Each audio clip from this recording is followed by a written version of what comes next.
Hello again, bourbon fans. Yeah, I'm gonna move away from bourbon into a little bit of moonshine. Now, I'm gonna try, although I hate to do it, try to review some White Dog at some point. Buffalo Trace makes a White Dog. I'm gonna try to get it at some point. And the reason I don't just want to not going to review very much of this, to me it's overpriced. You put whiskey, it's sold for almost the same price as a decent bourbon without 7 years of aging. And you would think that, at least as far as I understand it, the aging up to a point seems to make the whiskey better. And so why would I want to pay the same for an inferior product? Now, there's not as much of this around, and some people probably prefer it, so there's a market for it. But in my mind, the price for unaged bourbon needs to go down massively from where it is. Now, moonshine is not the same as White Dog, although it can be, in theory. You could call White Dog moonshine. The main difference, as far as I understand it, is you wouldn't have to meet the typical standards of bourbon, which is mainly corn and made from a mash. Moonshine can have sugar in it, various other ingredients, and even natural flavor. Now, this is a moonshine, or something labeled as moonshine, which I think is made of corn and probably some other things, and it's clearly flavored. And so which is actually fairly common for moonshine. Again, moonshine isn't naturally, much like vodka, necessarily the best drink to have by itself. It's cut down to 40%. A lot of moonshine's often sold at higher volumes. But the flavoring is the main thing that hits your palate when you smell it. Sweet sugar, nutmeg, maybe. Very sweet smell. And at the sip, we're not going to need to cut this at all. It's real long thing. This is Junior Johnson's label. There are other moonshines available. This moonshine seems to be getting the most. Various brands based off Junior Johnson's seem to be getting the most. And I may try other ones, but not too many. Because, again, to me, I don't understand it.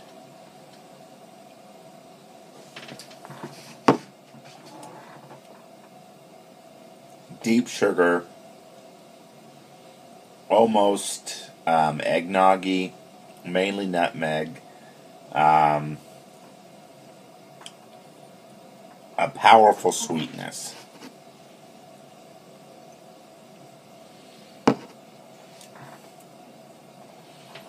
In fact, it tastes like almost pure sugar. Far too sweet for me to drink regularly. It probably goes well in eggnog because it kind of seems like it almost is eggnog, which isn't necessarily a horrible thing. It's hard for me to finish one of these, and I probably won't finish it. Generally, what I find is I like 4 sips. I'm pretty good with it. And then after that, I kind of want to stop because it's just too damn sweet. I mean, it's just tingling on my tongue. Now, I don't know how White Dog would be. I'm going to try the Buffalo Trace at some point, only for you guys, only for my loyal viewers. I would not buy it just for myself, even though there's a slight curiosity about what it tastes like. just to kind of educate myself. But my gut feeling is, based off everything I know, is that, it cost about almost the same as Buffalo Trace. Why? I guess it's quantity, that they don't make as much as that. But again, it drives me nuts that I'm paying the same price for an inferior product. A product I know is going to be inferior. Or at least I hope it will be. If it's not, I'm like, what the hell are you wasting 7 years for? Or 6 years, or whatever Buffalo Trace does. I mean, again, Buffalo Trace is a great whiskey. So we'll see. We'll do a comparison at some point. As far as this, which is called the Catdaddy, I should say, Catdaddy Carolina Wood Moonshine.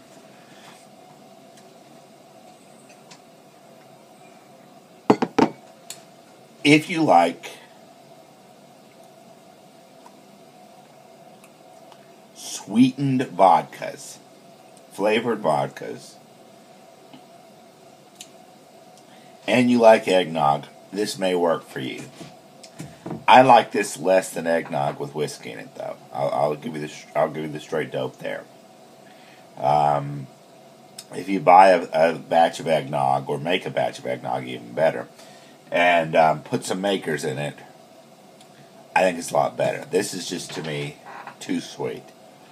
But if you like really sweet things, which I don't, now I'll confess my bias is going in. I don't like very sweet things. But if you do,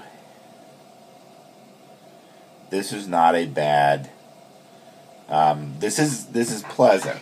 Again, I find 1 or 2 swallows is about all I want. You might find more.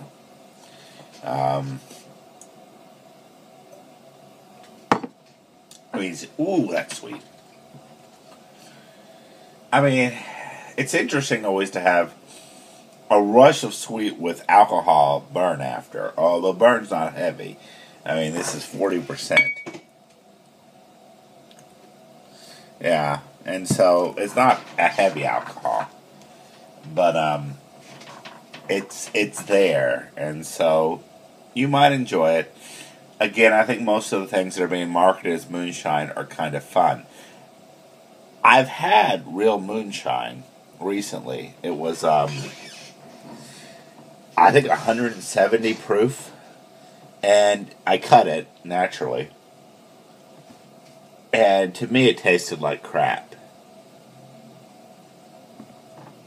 I mean, it just didn't taste good. It was, it had this bitter taste that I just didn't find enjoyable. And I know the person who gave me some hadn't been drinking much of it, which I only could assume is, to me, drinking moonshine at that level, even if you cut it, it feels like I'm putting heroin in my vein. Like I'm just doing something to get a high.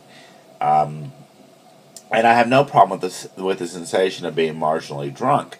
But I do have a problem with the idea that that's all I'm accomplishing. I like to at least delude myself into thinking that I'm getting a little bit more out of this. That I'm getting a taste sensation, it's a complex taste out of it, that I enjoy. And if I'm not getting that, I don't like to think that I'm basically just, poking a needle in my vein. And that was kind of the sensation I got out of that moonshine. However, let me yet again say, home distilling should be legal. We should have more people brewing. I mean, not brewing, but distilling. The government needs to get it. There's nothing wrong with people distilling and selling their product. And people should be, a single individual should be able to supply his friends with liquor just as easily as a huge corporation. This is absolutely wrong, and it's why I think the American whiskey industry is great. It would be better if the government got its hands out of it. Anyway, that's all I got. Enjoy your drinking. See ya.